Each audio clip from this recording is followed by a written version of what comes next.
Di antara yang saya syukuri ketika saya di pesantren, walaupun asalnya saya dipaksa.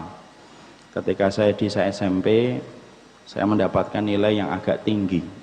Dan saya ingin sekolah di SMA negeri. Wajar, anak muda saat itu. Tetapi entah yang disampaikan oleh bapak saya tiba-tiba diajak ke ruang tamu, diajak bicara. Saya nangis, kemudian saya ngomong sama bapak saya, sudah saya ke pondok. Padahal saya tidak tahu apa yang disampaikan bapak saya pada waktu itu. Tapi saya nangis, kemudian saya ke pondok.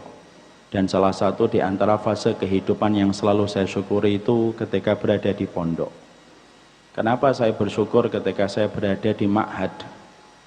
Karena sesungguhnya orang di pondok itu bukan hanya mendidik kita dengan akal mereka dan otak serta IQ mereka. Tapi ustadz-ustadz di pondok itu mendidik kita dengan hati mereka.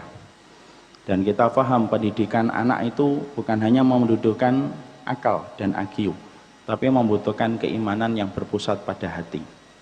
Di SMA biasanya guru-gurunya pintar, tapi biasanya yang diasah oleh guru-guru di SMA adalah kemampuan intelektual sang anak, fisika, eksaknya, kimianya, dan lain sebagainya.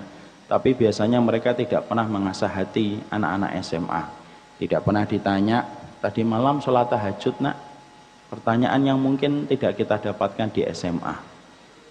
Tadi hari ini puasa sunnah nak? Mungkin tidak kita dapatkan di SMA. Kenapa?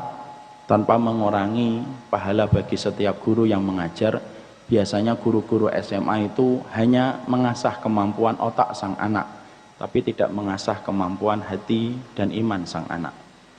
Saya ketika di pondok, saya betul-betul merasakan ustadz yang saya miliki bukan hanya pintar, hafalan Qur'annya mereka banyak, hafalan hadisnya banyak, tapi yang saya dapati pula bahwasanya mereka betul-betul mengasah hati kita, membangunkan kita tengah malam untuk melaksanakan sholat tahajud, mengingatkan besok hari Senin dan hari Kamis, mengingatkan kita untuk nulis surat, karena pada saat itu belum ada alat telekomunikasi. Tulis surat nak, untuk orang tua kalian, karena keberkahan hidupnya kalian itu tergantung bagaimana komunikasi yang baik antara kalian dengan orang tua.